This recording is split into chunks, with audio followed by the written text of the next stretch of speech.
Bienvenue à tous, vous écoutez Next Step, le podcast des entrepreneurs inspirants qui vous aide à passer à l'étape suivante. À chaque épisode, on vous propose de partir à la rencontre de personnes passionnées, d'écouter leur parcours et de vous en inspirer. Pour vous accompagner et vous guider dans cette aventure, nous serons deux. Je m'appelle Elisa et je suis avec Tariq. Bonjour Elisa, bonjour tout le monde. Alors comme vous le savez, nous sommes dans le studio de la Chambre de commerce de Bruxelles qui représente les intérêts des entreprises bruxelloises. Bessie aide et accompagne ses membres dans le développement de leurs activités. Et bien sûr, on remercie Bessie de rendre ce podcast possible. Avec l'accélération digitale de Telenet Business, osez développer votre marketing en ligne. Prenez gratuitement rendez-vous sur accélérationdigitale.be et clients ou pas, nos experts viendront vous expliquer comment. Pour cet épisode, nous sommes ravis d'accueillir Marc Philipson. Bonjour Marc. Bonjour. Bienvenue dans Next Step, on est ravis de te recevoir. Tu es bien connu des Bruxellois puisque tu es le patron de la librairie Filigrane et tu viens juste de fêter les 30 ans de la maison. Plus grande librairie de plein pied au monde, 3000 m², plus de 250 rencontres avec des auteurs par an, c'est un véritable succès. Et dans Next Step, on a l'habitude d'inviter des entrepreneurs qui ont un parcours atypique, non linéaire, avec des reconversions, des Next Step comme on dit. Et t'inviter aujourd'hui, c'est un peu prendre le contre-pied indirectement du concept, puisque depuis 30 ans, tu te consacres à ta librairie. Et depuis quelques années, tu édites le Philibert, le magazine mensuel de Filigrane, et ce mois-ci, le titre a attiré mon attention. Le changement, c'est la continuité. Et dans l'édito, tu écris « Le changement, c'est la continuité, ce n'est pas pour rien quand on sait tout ce qu'il a fallu contourner ou abattre, affronter, construire et reconstruire depuis le début de l'aventure. Voici 40 ans rue de l'Industrie, l'Odyssée fut semée d'embûches et le nombre de portes enfoncées non négligeable. Les murs et les couloirs résonnent encore de mes cris et rugissements. Action, réaction. Est-ce qu'on peut revenir ensemble aux prémices de l'histoire ? Finalement, ta Next Step, tu l'as fait au tout début de ta carrière puisque tu as commencé comme jeune enseignant. Exactement.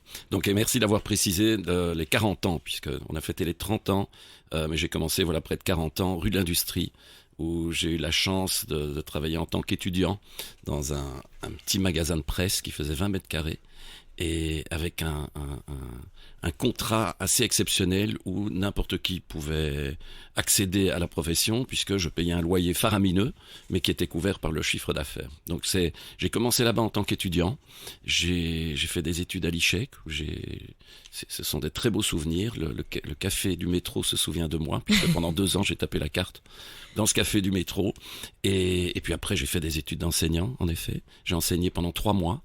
Et j'ai été habitué à gagner ma vie très jeune, à profiter de la vie, il fallait que je rentre des sous. Donc, j'ai trouvé un boulot d'étudiant. Ce boulot d'étudiant, c'était travailler à la Providence, petit magasin de presse.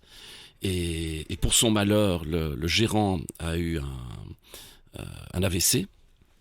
Son épouse a demandé que je remplace et après quelques mois, il est décédé et elle m'a demandé de lui succéder. Alors, ça a été assez simple puisqu'il y avait très très peu de stock.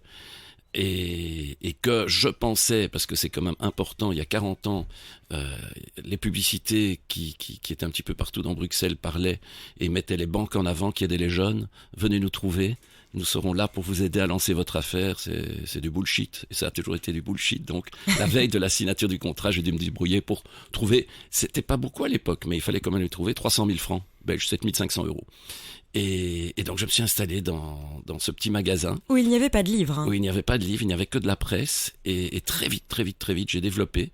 J'ai dessiné des nouveaux meubles en 3 profondeurs, puisque sur 20 m², il fallait trouver une solution. Donc j'ai posé, c'était une petite librairie à l'ancienne, puisque je savais quel était le bouquin en dessous de 20 autres, qui était celui que j'allais conseiller ou trouver pour un client.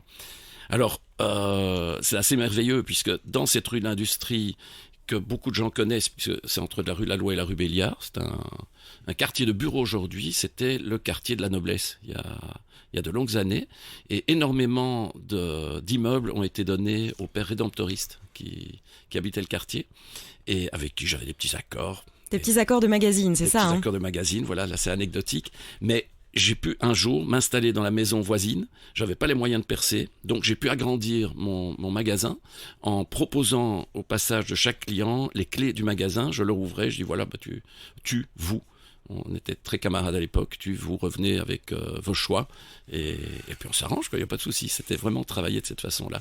Alors, en 2 ans, avec des idées, puisque j'ai été le premier à faire des pages planes dans ce qu'on appelait à l'époque le magazine Le Pourquoi Pas, qui est devenu le Vif, pourquoi pas, le Vif l'Express, etc.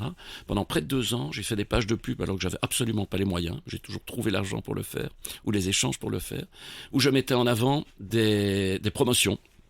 Et j'ai été le premier dans le domaine du livre à faire des promotions. J'ai été copié par après, ils me l'ont dit, par Klopp, qui continue, ce qui n'est pas une nécessité. Je crois qu'une fois qu'on est connu, il faut arrêter de perdre de l'argent en faisant des promotions. Et tout en étant dans ce quartier perdu, parce que la rue de l'Industrie est 2 rues plus basses que l'actuelle avenue des Arts où je suis, j'ai quand même réussi à fidéliser une clientèle. Alors comment tu as réussi à fidéliser cette clientèle ? Ah ben oui, c'est bien de me le rappeler. Dès le premier jour, j'ai installé une machine à café.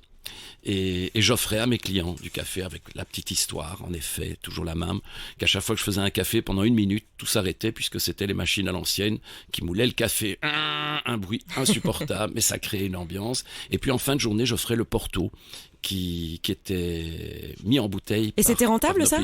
Pas du tout, c'était cadeau. C'était cadeau, mais même dans ce petit magasin, alors que j'étais peu connu, on a eu des soirées exceptionnelles.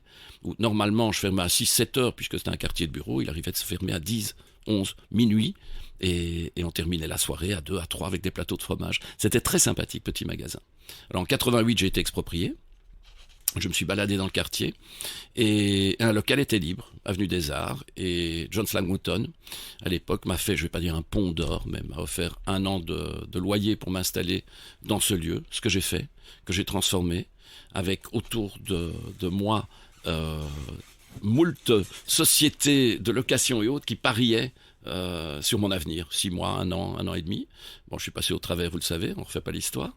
Et ce magasin a fonctionné parce que j'ai travaillé tout à fait différemment des autres. C'est-à-dire ? Mais je me suis inspiré, ça j'aime bien le raconter, de mon oncle qui était marchand de chaussures et qui avait un magasin avec ses vitrines, comme on en trouve de moins en moins en profondeur. Donc, la porte est ouverte après 10 mètres, on regarde à gauche, à droite, et puis à un moment on est dans le magasin, on est très gêné d'en sortir. Donc j'ai toujours travaillé porte ouverte, par 30 degrés et par moins 10 degrés. Ouais. Et j'ai accepté, je n'ai jamais été élitiste. J'ai lu depuis mon plus jeune âge un peu de tout, et la seule collection, c'est vrai que je le raconte plus parce que c'était à l'époque, que je n'avais pas en magasin était la collection de Barbara Cartland. D'accord. Pour la simple et bonne raison qu'il y avait déjà des centaines de titres et que ça prenait trop de linéaires. Mais quand on me demandait à Barbara Cartland, je rebondissais toujours en disant « Je viens de vendre le dernier, mais j'ai autre chose à vous proposer ». Il y a une façon de vendre aussi. Il n'y a pas que la connaissance. Quand on vend quoi que ce soit, faut aimer ce qu'on fait, faut être passionné, mais il faut aimer vendre aussi. Alors, faut aimer vendre. Alors, c'est un peu une vocation, je pense, chez toi. C'est quoi les techniques de Mark Philipson pour vendre ? C'est le plaisir de partager, c'est le plaisir d'accueillir, c'est la convivialité, c'est encore aujourd'hui, alors qu'on considère que je suis un grand entrepreneur, si tu viens le week-end chez moi, il m'arrive d'être à 4 pattes à jouer avec un gosse. C'est ma nature. Aujourd'hui, je suis un grand-père heureux, mais je les vois pas assez, ils sont à Londres, donc quand des familles passent avec des enfants, je partage mon temps avec eux, je les accueille, je prends des nouvelles, et c'est ce que j'essaye de faire passer à mon équipe. Ils sont près de 80 maintenant, avec une centaine d'étudiants qui tournent autour d'eux, de parler au quotidien, d'accueillir les gens, d'être et puis présent. de partager toujours son plaisir, sa lecture, puisqu'on est dans une librairie, mais de partager son quotidien. Et alors en 1993, un incendie. 92, pardon. Ouais. Un incendie qui... J'en parlais hier, je recevais un auteur, on parlait de Salman Rushdie, de tout ce qui s'est passé autour de Salman Rushdie. C'était exactement au moment où les versets sataniques de Salman Rushdie sont sortis, et les libraires bruxellois avaient dit à leurs libraires, vous êtes d'accord ou pas, puisqu'il y avait des menaces, de réelles menaces, excusez-moi. Et donc mes libraires, ainsi que ceux de Tropisme, avaient accepté. Donc j'ai fait toute une vitrine avec les livres de Salman Rushdie. Et dans la nuit qui a suivi cette vitrine, j'ai été appelé vers 2-3 heures du matin. Mon magasin était en feu. Donc je n'y croyais absolument pas. Je croyais à une blague. Je me suis rendu sur les lieux. La rue était fermée. un frigo était au milieu de la rue, il était tout noir, il avait brûlé. Et la cause de cet incendie, très simple, c'était le dysfonctionnement d'un frigo tout neuf, qui était ma principale source de revenus, parce que quand on a un petit magasin, on cherche les meilleurs revenus, et vendre des canettes de coca ou autres boissons rapportait beaucoup plus que vendre du livre. Et heureusement pour moi, ce frigo était juste en dessous de l'alarme, donc l'alarme a déclenché en phase ambassade des États-Unis. Je suis arrivé et j'étais heureux, mais heureux comme tout, parce que mon magasin était juste un tout petit peu sale, mais n'avait pas brûlé. Et c'est les pompiers qui m'ont dit, écoutez, je pense que vous allez revenir demain et constater peut-être les dégâts. Et de fait, je suis rentré chez moi, je me suis douché, je suis arrivé. Déjà, une chose, c'est que la plupart de mes présentoirs étaient en carton, donc ils s'étaient tous affaissés. C'était un tapis de livres, c'était triste. Voilà, c'était un naufrage. Et puis, mon courtier est arrivé, a ouvert l'armoire Pléiade, qui était le plus bel exemple à donner, a sorti une Pléiade de l'armoire, a sorti la Pléiade de son écrin, a passé son doigt, il y avait de la suie partout. Donc c'était un sinistre total. J'ai réagi directement, parce que c'est vrai que cette histoire est merveilleuse et qu'elle me revient, merci de me la rappeler. Je me suis installé dans les communs. C'était un immeuble, l'immeuble du 38 avenue des Arts, et j'ai déménagé. À l'époque, j'avais le loto, je vendais des cigarettes, il y avait les revues et les livres. Et je me suis installé dès l'ouverture, ou avec 1 heure de retard, dans le couloir des communs, en proposant les journaux du jour, des paniers avec des cigarettes, la machine à loto. Et on peut dire ce qu'on veut, je l'ai fait par réaction parce que j'étais dépité, que je voulais pas... Voilà, c'était très instinctif. C'était instinctif, mais ça, à l'époque, ça m'a fait la plus belle pub qu'on pouvait imaginer, parce qu'il y a eu un bouche-à-oreille exceptionnel. Et après quelques jours, alors qu'on m'a dit qu'il fallait des semaines et des semaines pour attendre, j'avais en devanture un container auquel on a bouté quand même le feu 3 fois. Les gens sont très cons. Et j'ai continué l'aventure sur le trottoir, le temps qu'on rénove, qu'on nettoie et qu'on relance l'aventure. Alors c'est parfait parce que justement ce rebondissement, cette capacité à rebondir, je vais en parler dans ma prochaine question. Donc dans ton magazine, il est écrit que tu es un homme d'idées, que tu n'hésites pas à mettre les petits plats dans les grands. Est-ce que cette folie des grandeurs, parce que je sais que parfois t'amènes des auteurs dans les plus grands restaurants de Bruxelles, tu ne lésines pas. Est-ce que ça t'a joué des tours, des fois cette générosité? Le seul retour négatif que j'ai pu avoir, c'est la jalousie. C'est la jalousie des autres, la méchanceté. Pour le reste, non, ça a toujours été un plaisir. Mais ce n'est pas que donner beaucoup pour les auteurs ou pour mon personnel, c'est donner aux autres. Donc je baigne là-dedans depuis que je suis gosse. Il faut quand même cette parenthèse. Oui, maman a créé les PILIF, qui est l'anagramme de Philipson, de PILIF Philipson. Et j'ai baigné avec un frère handicapé, avec les PILIF dans tout ce qui est aider les autres, le caritatif et autres. Et très tôt, une fois que mon magasin a commencé à fonctionner, j'ai cherché la façon de pouvoir aider les autres. Donc j'ai lancé ces soirées caritatives qui m'ont de nouveau mis pas mal de personnes à dos, parce que les gens étaient persuadés que je faisais ça par intérêt, et c'était pour le plaisir toujours de partager. Et à l'époque, j'étais tellement fou que je reversais, donc le principe des caritatives, c'est être ouvert entre 20h et 23h, et reverser une partie des bénéfices à l'œuvre invitée, si ce n'est que les premières années, j'ai reversé tous les bénéfices, ce qui est de la folie. Parce qu'il fallait payer le personnel, faut savoir une chose, c'est que ces soirées caritatives qui en sont à la 15e année ne sont absolument pas déductibles. L'État refuse toujours et encore que ça passe en don ou quoi que ce soit. Donc je paye des impôts et des taxes sur les cadeaux que je fais à toutes ces œuvres. Mais pour moi, c'est une nécessité. Je voudrais que plus de mes collègues le fassent. Certains membres, je fais partie du BEL, le Brussels Exclusive Label, anciennement en Chambre du Haut Commerce. Certains membres le font peut-être 1 ou 2 fois par an. Je sais que Ralph Lauren, par exemple, fait une vente 1 fois par an, reverse 10%. Peut-être alors qu'ils pourraient reverser la moitié de leurs recettes à l'œuvre invitée. Il faut apprendre à donner, il faut apprendre à partager. Voilà. Je suis pas un saint. C'est ça un peu la leçon de réussite peut-être qu'on peut tirer? La réussite, c'est que je me sens bien, que je suis heureux. Et c'est la plus belle des réussites. J'espère le faire passer à ma famille, à mes amis, à mes proches. Pour moi, c'est la plus belle des réussites. Faire ce qu'on veut faire avec ce qu'on a créé. Oui. Et alors dans ce magazine, parce qu'il est quand même assez grand, donc je l'ai un peu fouillé, il y a un moment où on parle d'award, de récompense, et j'aimerais revenir à cette catégorie qui m'a fait un peu rire. Quelle méthode? C'est honteux, il va tuer le métier. Et donc tu ouvres 7 jours sur 7. Donc là déjà, t'es complètement révolutionnaire en faisant ça. Le concept du retour accepté dans les 15 jours, ça je savais même pas que ça existait. Non, en fait, c'était déjà rue de l'Industrie, mon plaisir de partager. Je disais pas content remboursé, vas-y quoi, prends-le. Et après 10, 12 ans, un jour, Pivot a reçu, mais je pourrais même plus dire qui, et a lancé, a dit, si vous l'aimez pas, renvoyez-le moi, je le rembourse. Et mes clients ont réagi en disant, mais non, ça fait des années que Marc le fait. Alors, en 30 ans, peut-être que 10 clients ont peut-être essayé, on dit tiens, rembourse-nous. J'ai toujours échangé. Et la même chose, à partir du moment où mes libraires passionnés proposent un livre et que le client joue le jeu, ils peuvent le rapporter, ils peuvent l'emmener, on peut l'échanger. Mais non, le rembourser, c'est tellement rare. Je crois que c'est jamais arrivé de rembourser quelqu'un.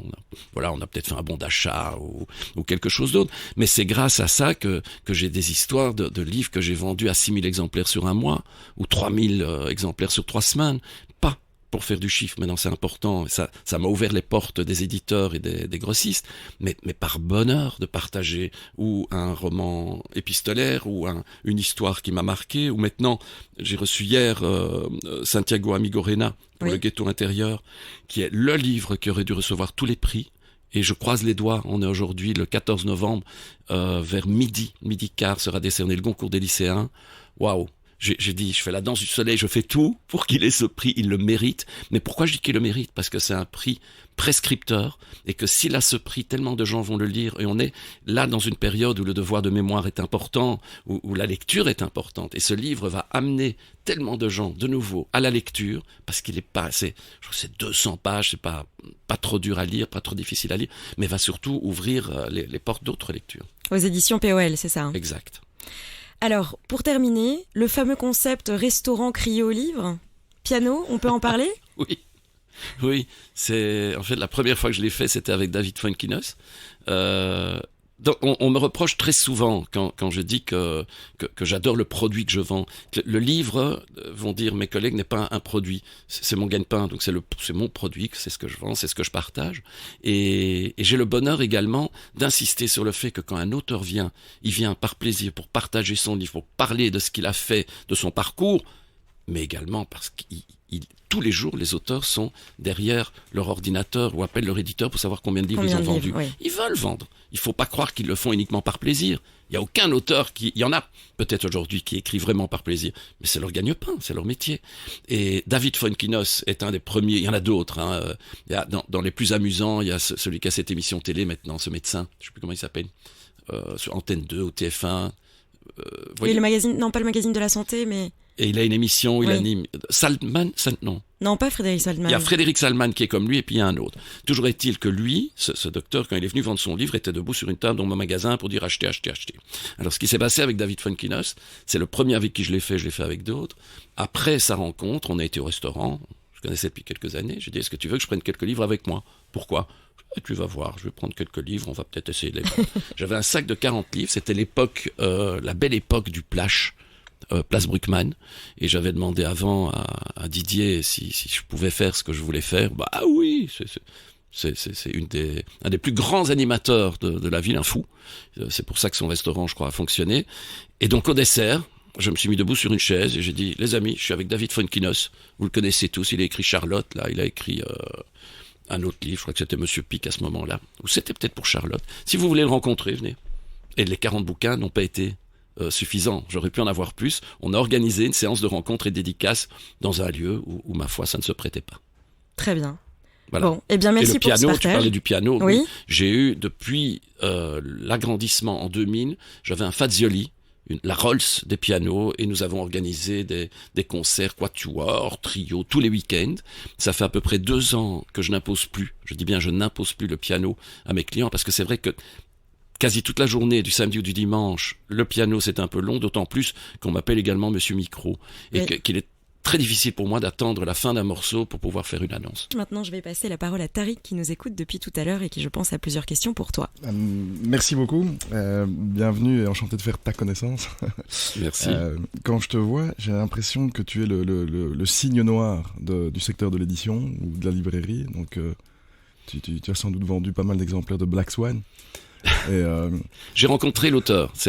Lui s'est présenté à nous. Il est venu il y a quelques mois. C'est un type exceptionnel. Nicolas Staleb, oui. Incroyable. Il a une ouverture d'esprit. Il connaît tout. Il connaît toutes les religions, toutes les cultures. C'est bien d'en parler. Il est assez fantastique parce que donc c'est un trader donc qui fait beaucoup d'argent et qui dit tous les 4 ans, je fais une pause pour rattraper mon retard. Donc il est philosophe et trader. Et il dit tous les 4 ans, je crois, je fais une pause pendant 1 an et je rattrape mon retard en philosophie.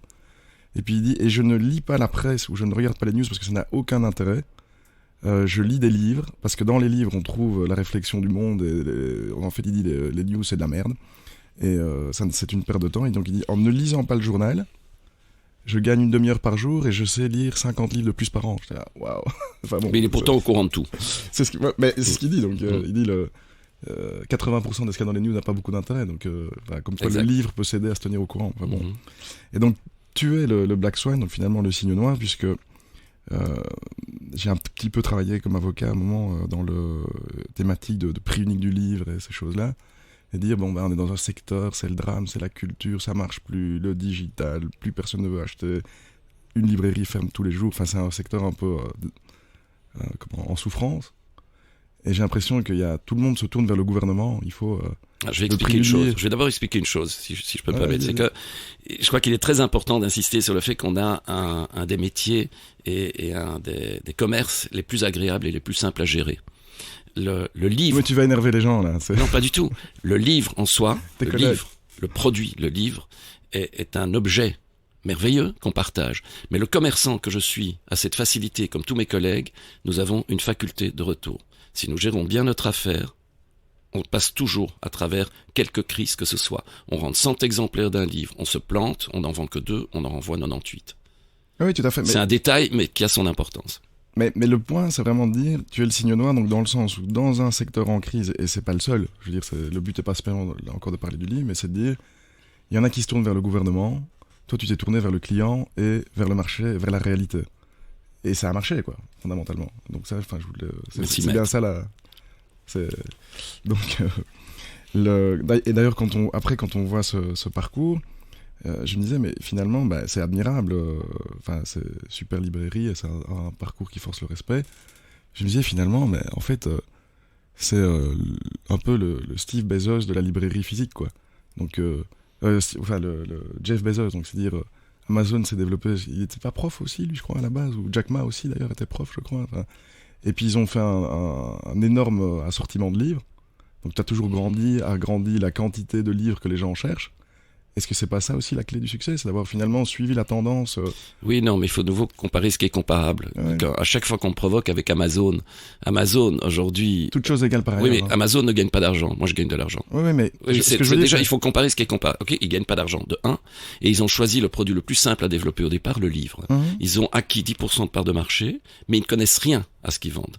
Donc j'insiste à chaque fois, Amazon sont des algorithmes, sont des comparaisons.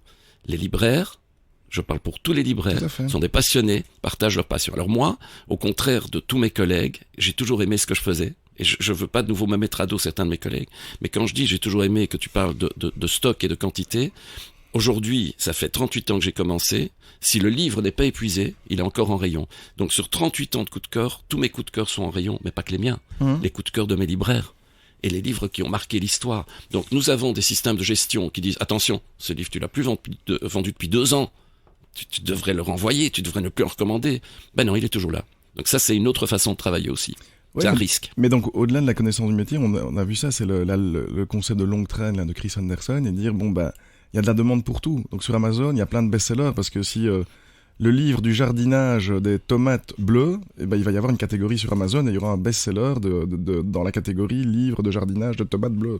Donc c'est un petit peu cette tendance de créer une niche pour tout, quoi. Enfin, on voit ça. Ok, cette niche, on peut la trouver chez Filigrane aussi, on a tout. On a tout et on a cette facilité, c'est qu'on livre plus rapidement qu'Amazon. Ouais. Qu'on peut, et ça tous les libraires peuvent le faire, combien de libraires je me suis mis à dos dans différentes émissions où il y avait des tables de libraires. Les libraires disent toujours, oui mais toi t'es grand et ça veut dire que tu commandes tous les jours. Il faut savoir qu'on commande 1 livre, 10 livres ou 100 livres, les frais de port sont les mêmes. dont tous les libraires peuvent commander tous les jours. C'est juste être réactif, répondre à une demande, répondre à un organisme qui dit « Marc, demain on a une conférence, on a oublié de commander les bouquins. » Ah ben on prend les frais de port à notre charge ou on partage, mais de répondre à la demande à chaque fois et pas de dire « Ah ben tant pis, hein, chaque sa merde. » Non, on partage la merde de l'autre et on passe à travers. Oui, et tu parlais du livre qui est un objet fantastique. Et tout ce qu'il y a à côté, parce que je veux dire, on veut bien croire que tous les libraires aiment les livres, enfin j'espère que c'est le minimum, et qu'ils savent en parler, qu'ils les lisent un peu, mais finalement c'est aussi, tu es commerçant et libraire, tout ce qu'il y a autour du livre et dans la relation qui permet d'exister, quoi. Le livre ne se suffit pas lui-même. Ce qu'Elisa n'a pas précisé, en fait, c'est que Filigrane est un concept store, un réel concept store. Donc dès le moment où en 2000, le 11 novembre 2000, j'ai pu m'installer dans l'espace de 1000 mètres carrés. J'ai pu vraiment développer encore plus mon idée de concept store, c'est-à-dire la volonté d'abord de pouvoir payer mes loyers, mon personnel, de vivre, puisque à l'époque je n'avais qu'une grande fille, mais le plus important qu'on ait un commerce quand même, c'est de vivre, de profiter de ce qu'on fait et de faire vivre sa famille. Enfin voilà. Le livre ne rapportait pas assez à l'époque, et donc encore aujourd'hui, le gadget. Pas le food, hein, mais le gadget, le non-food, on fait des coefficients énormes. On se plante plus facilement que dans le livre, puisque c'est des one-shot, mais il faut se diversifier, il faut trouver et développer là où il y a encore moyen de développer. Et tu sais, ici on est dans une chambre de commerce, donc on voit tous les jours des gens qui créent des nouvelles entreprises, et le rapport à la passion est compliqué, quoi. Parce qu'on dit, c'est dur de vivre de sa passion, on peut vivre avec. Mais il n'y a pas de choix. Mais il y a des gens qui pensent qu'une passion toute seule peut permettre de vivre, tu vois, et ça c'est... On est d'accord. Mais développer quelque idée que ce soit, quelques produits que ce soit, sans passion, c'est impossible. Ouais. Il ne faut pas toujours aller à la recherche du gain et des réserves pour les 10 ans ou 20 ans à venir. Donc je cite pas de nom, mais j'en parlais encore avec des amis entrepreneurs pour qui la chose la plus importante, j'ai aujourd'hui 60 ans et ils ont tous entre 58 et 62 ans, c'est de dire oui mais attends, moi maintenant il faut que j'ai des réserves. Les réserves, je veux dire, pour les faire, faut continuer à venir avec de nouvelles idées et ne pas s'endormir sur ce qu'on a créé. Il faut les réinvestir. Oui. Alors, il y a quand même une chose importante, hein, parce qu'il y a la connaissance, il y a tout. Je veux quand même rappeler, parce que c'est important quand tu parles des awards, etc. J'ai reçu plein de nominations, où j'ai reçu des prix et autres, et ça m'amuse très fort. Et il y en a une, celle dont on a le plus parlé, c'était le manager de l'année. Ok, on en a énormément parlé. Pourquoi ? Parce que Eric Hollander s'était amusé avec moi, il a fait ma campagne. Ok, votez pour lui. Et de fait, c'est moi qui ai eu le plus de voix. Mais c'est pas moi qui ai été manager de l'année, parce que le comité Hamid Faljaoui et tous les autres a raison, il peut pas être manager de l'année. Je respecte pas les règles. Si je dois donner cours, j'ai donné cours à l'université du 3e âge, c'est la plus belle chose que j'ai pu faire, c'est mieux que donner cours à des enfants. Les enfants sont turbulents, les ados viennent par obligation et les étudiants, parce qu'ils doivent avoir un diplôme à l'université, le 3e âge, ils viennent vraiment par plaisir. Donc ils partagent, ils posent des questions, moi je peux partager ma passion. Mais par rapport au manager de l'année, il a par obligation, il doit donner certaines conférences, il doit donner certains cours aux étudiants. Mais moi, le début de ma conférence ou de quoi que ce soit, c'est surtout ne respecter aucune règle. Et encore maintenant, je dis la même chose. Rebondissez, vous allez vous prendre le retour en pleine gueule, mais surtout ne respectez pas les règles, on va aller nulle part. Regardez mon quartier aujourd'hui, il est quasi piétonnier. C'est une catastrophe, Ben, pour l'instant, le chiffre est en progression alors qu'on devrait être en chute libre. C'est une catastrophe. Essayez d'accéder en voiture, hein. Tariq, tu m'as dit que tu as vélo, moi il pleut, je suis à moto parce que c'est la merde pour aller dans mon quartier. Je comprends pas comment les gens continuent à venir en voiture. Ils viennent. C'est un lieu de destination, ça reste un lieu de destination. Filigrane est aujourd'hui un vrai lieu de destination et je me bats auprès de la ville de Bruxelles pour avoir des animations pour Noël. Je suis le seul commerce dans ma rue. J'ai pas de braderie, j'ai rien, je suis tout seul. C'est chaque fois moi qui dois tout organiser, tout payer. Mais là, maintenant que ma rue est piétonnière, qu'est-ce que ça va être Noël ? Il y a pas de loupiote, il y a rien du tout. Donc je vais devoir prendre sur moi pour animer cette rue. Encore une fois, autrement dit, c'est montrer qu'aujourd'hui, je dis souvent, il faut être gratuit ou très cher, où on peut plus se permettre de ne pas être exceptionnel, ou il faut être une commodité, vraiment un truc, un sachet de frites, ou alors il faut être exceptionnel, une destination, comme tu le dis. C'est un vrai lieu de destination. Il n'y a pas de boulangerie, il n'y a pas de poste, il n'y a pas de pharmacie, il n'y a rien. Ça m'amène à une question qui est, bon, imaginons, tu recommences aujourd'hui, sans ton nom, sans ton réseau, sans argent, tu dois réouvrir un commerce à Bruxelles aujourd'hui, fin 2019. Qu'est-ce que tu fais et comment ? À mon âge, ou on recommence l'histoire? Comme Parce tu que veux. l'âge est important aussi. Hein. C'est pas... Ah, Oui, mais à mon t'as âge, l'air je vais encore déjà en forme. percevoir. Oui, mais si je n'ai rien, si j'ai pas les fonds, les banques vont pas prêter un vieux de 60 ans. Ok, mais Ok. on s'en fout des banques, tu l'as dit. J'ai pas de fonds, j'ai rien du tout. Ouais. C'est Si tu vraiment devais important. réouvrir, donc disons, tu reviens 30 ans en arrière, et si tu devais recommencer avec peu de moyens, pas ton nom, pas ton réseau, comment tu ferais aujourd'hui, quand tu vois le Bruxelles d'aujourd'hui, hein, je veux dire. Quand je vois le Bruxelles d'aujourd'hui, eh bien, j'irai voir quelqu'un comme GH, que j'ai déjà été voir. Donc, je parle des propriétaires immobiliers. Ouais. Et je lui proposerai, ce que je lui ai déjà proposé, à lui ou à d'autres, d'investir ces espaces et de me laisser faire ce que je veux le temps qu'il loue son espace. Donc, je viendrai avec différentes idées, mais surtout, investir des lieux courus, des lieux pour lesquels les gens n'ont pas les moyens de louer, d'investir, de rentrer des dossiers, mais de montrer qu'il y a du passage, de venir avec des idées. Donc je n'aurai pas le livre, je n'aurai rien, il faudrait que je trouve différentes idées. Mais les idées, il faut les prendre à tous les niveaux. Là, j'ai entendu qu'un jeune qui travaille avec son papa a approché Shake Shack, qui est pour moi la meilleure chaîne de hamburgers au monde, pour ouvrir en France, parce qu'ils sont même pas en France, dans l'espoir de peut-être ouvrir en Belgique. Mais je ferai la même chose. J'approcherai quelque chose d'hyper branché et tout, avec une volonté, une passion, avec des yeux qui brillent, avec des idées neuves, et ça ouvre toutes les portes. Encore aujourd'hui, quand je vois certains jeunes qui viennent avec des idées chez moi, on a plein de jeunes sociétés, et ceux que j'apprécie le plus, c'est tous ceux qui viennent maintenant avec leurs nouveaux aliments, nouvelles boissons à l'espace café.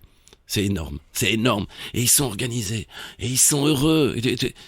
Le dernier qui est venu, c'est des thés. Je pourrais pas dire la marque. Je le dirais bien pour leur faire de la publicité. C'était il y a 10 jours. Je croise un jeune avec son bac. Je dis, qu'est-ce que tu fais là? Je viens de proposer mes produits. Et on les a acceptés. Et on t'en a pris combien? 20. Et il est heureux. On a pris 20. Et puis la fois d'après, là, il est revenu à quelques jours. On en a pris 40. Et ils sont heureux. Alors celui qui a proposé, si je me souviens bien, il a terminé des études d'ingénieur commercial, du genre un autre est avocat, ils viennent avec des petites bouteilles qui leur apportent 1 euro la bouteille, et ils sont heureux, parce qu'ils savent qu'ils ont créé quelque chose, et qu'ils vont aller plus loin. Donc moi je suivrai leur exemple, et je demanderai à la limite de les aider. Est-ce que vous voulez l'aide d'un vieux, quoi? C'est d'un vieux qui a un petit peu d'expérience. Si ce n'est que tu as dit que je n'aurais pas, il n'y a pas le nom, il n'y a pas l'expérience, et rien du tout. Alors laissez-moi vous aider par plaisir. Voilà. Donc tu restes conforme, quoi. Finalement, c'est aider, partager. Ah oui. Voilà. Ah oui. Être dans un lieu de trafic et y mettre de la convivialité. Alors ça, c'est toujours. Où que je sois, quand je fais une queue, quand les gens tirent la gueule au comptoir, je suis le premier à aller vers la personne, lui un petit sourire, vous allez nous aider. Tellement important, il y en a peu qui font ça. Je parle pas que des fonctionnaires, hein. Je parle pas que des fonctionnaires. Quand on prend l'avion, quand on fait la queue pour entrer dans l'avion et qu'il y a l'hôtesse qui tire la gueule et ma petite vieille, là on va passer 1 heure ou 2 heures ensemble, et ils rebondissent parce qu'ils savent très bien que c'est pas que le client est roi, mais que c'est nous qui avons raison. Et il y en a peu qui osent faire sourire les gens, qui osent provoquer. On va terminer, mais avant de terminer, on a quelques petites questions pour toi. Alors tu ne dois surtout pas réfléchir et répondre le plus brièvement possible. T'es prêt? Oui, mais il y a le joker. Hein. Il y a le joker. Moi, je donne toujours le joker. Ok, il y a le joker. Ok, bon. Un conseil que tu aurais aimé qu'on te donne? Fonce, profite. Le cliché qu'il faut oublier à jamais sur la vie des auteurs. Qu'ils font ça par plaisir. Une mauvaise habitude dont tu aimerais te débarrasser? Me poser des questions sur la personne que j'ai en face de moi. Le livre que tu aurais rêvé d'écrire? Soit. Eh bien, c'est la fin de ce podcast. Merci pour votre écoute. On espère vous avoir inspiré. Merci Marc, merci Tariq. N'hésitez pas à commenter et à nous donner votre avis. On se retrouve très vite pour un prochain épisode. Merci. Merci Lisa, merci Marc. Merci vous deux.